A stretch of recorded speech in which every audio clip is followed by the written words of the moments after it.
Ca chỉ trồng cái nâng lệ khả năng này cả phơi tòng đã còn cái đòi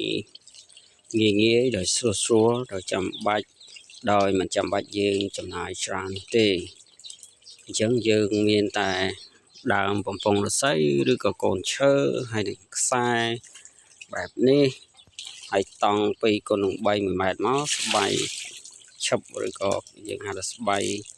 មុងរបស់យើងហ្នឹងគឺយើងអាចយកមកដេរមកហើយចងជាមួយខ្សែជាមួយឈើអញ្ចឹងមកហើយទិញមកជុលដេរបាមួយមកហើយនឹងខ្សែល្អិតមួយដុំមកជាការស្រេចឲ្យយើងដេរបានហើយយើងធ្វើបកគោលដាំអញ្ចឹងមកឃើញដូចជាគ្មានអីត្រូវចំណាយអីទេខ្សែអីក៏ដោយឲ្យតែខ្សែណាមិនថាខ្សែកាបអ៊ីនធឺណិតឬក៏ខ្សែស្អីដែលសំខាន់វាមាំហើយជាប់ហើយយើងយកបញ្ចងមកហើយយើងធ្វើលក្ខណៈបែបហ្នឹងមកដេរណាអញ្ចឹងតែមកតង់នេះមកវាបានមើលវាបាន300 គីឡូ 200-300 គីឡូបាត់ហើយគ្រាន់តែតង់មួយប៉ុណ្ណេះយើងអញ្ចឹងយើងដាក់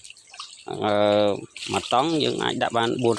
450កូន2គុណនឹង3 ម៉ែត្រហ្នឹងបាទ450អញ្ចឹង450អញ្ចឹងក្នុងកង្កែបអាចប្រមូលលក់ជាសាច់បាន6 5 6 7 1 គីឡូអញ្ចឹងយើងគិតថា1 គីឡូ 7ចុះបាទ1 គីឡូ 7 កង្កែបអញ្ចឹង100កង្កែបប្រហែលគីឡូបងប្អូនគុណមកបាទអញ្ចឹង70កង្កែបប្រហែល70កង្កែបប្រហែល10គីឡូ70កង្កែប10គីឡូ14ដងប្រហែល24ណា14ដងប្រហែលបងប្អូនសាកគុណមកបាទអញ្ចឹង10គុណនឹង400គីឡូណា400កង្កែបបាទអញ្ចឹងវា70កង្កែបវា10គីឡូ70កង្កែប10គីឡូ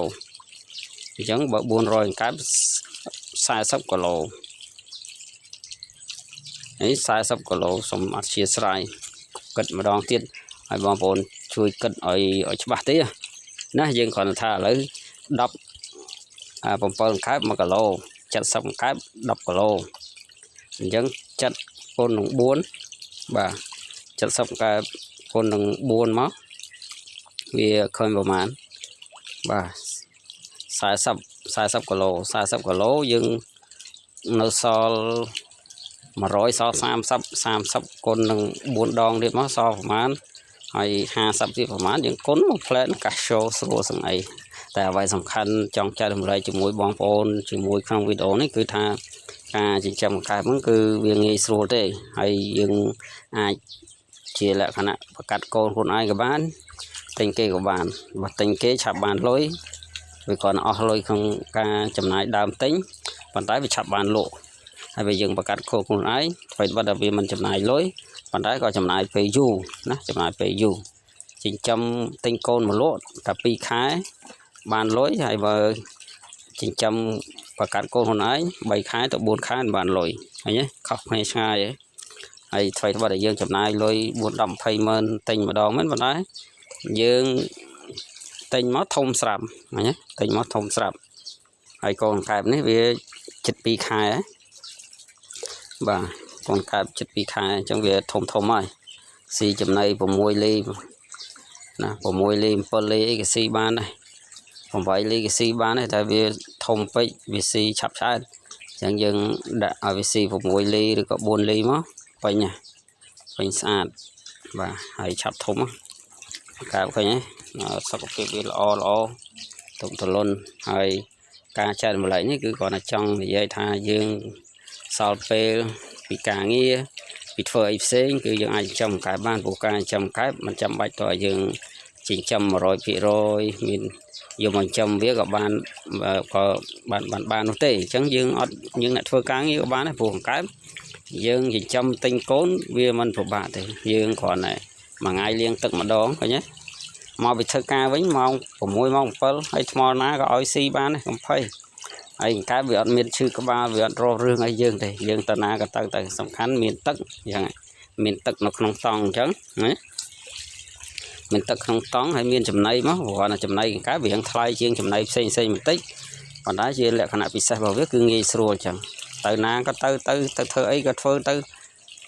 បើមាន់វារៀងសាំញ៉ាំបន្តិចណាអត់មនុស្សនៅផ្ទះអត់មនុស្សថែវាអត់សូវល្អទេតែបើសម្រាប់កង្កែបគឺគ្មានបញ្ហាទេទៅណាក៏ទៅធ្វើអីក៏ធ្វើទៅសំខាន់ល្ងាចឡើងត្រូវតែបាចចំណីស៊ីជាការស្រេចហើយព្រឹកមុនចេញឲ្យស៊ីម្ដងល្ងាចឡើងម្ដងទេឲ្យស៊ីម្ដងទៀតឃើញទេងាយស្រួលអញ្ចឹងហើយភ្លេចខ្លួនបានលុយភ្លេចខ្លួនបានលុយណាចំណូលបន្ថែមឲ្យកុំភ័យទីផ្សារមិនខ្វះទេឲ្យតែមានកែបឲ្យតែចិញ្ចឹមបានណាមិនសម័យកូវីដទេអញ្ចឹងយើងនាំគ្នាធ្វើឲ្យបានធ្វើនឹងទៅផលិតអីបានក៏ផលិតនឹងទៅអញ្ចឹងនេះគឺជាលក្ខណៈពិសេសនៃការ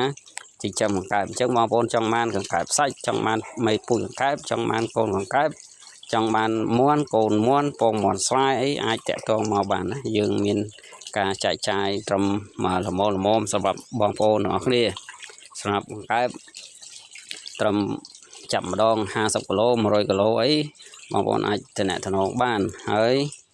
សម្រាប់បងប្អូនចង់បានមាន់ក៏វាមានដែរមាន់សាច់ក៏មានកូនមាន់ក៏មានពងក៏មានមេពូជសម្រាប់បកាត់ពូជឬក៏មេបាពូជក៏បានដែរយើងមានការផ្គត់ផ្គង់ជូនសម្រាប់បងប្អូនអូខេជួបគ្នាវីដេអូថ្មីហើយកុំភ្លេចជួយ Subscribe សម្រាប់អ្នកមិនទាន់ Subscribe ហើយបងប្អូនដែលស្រឡាញ់ចូលចិត្តវិស័យកសិកម្មយើងអាចSubscribe ហើយដាក់រូបសញ្ញាកណ្ដឹងទៅដើម្បីយើងទទួលបានវីដេអូចំណេះដឹងចិញ្ចឹមកង្កែបហ្នឹងឬក៏ការចិញ្ចឹមផ្សេងទៀតដែលយើងមាននៅក្នុងកសិដ្ឋាន168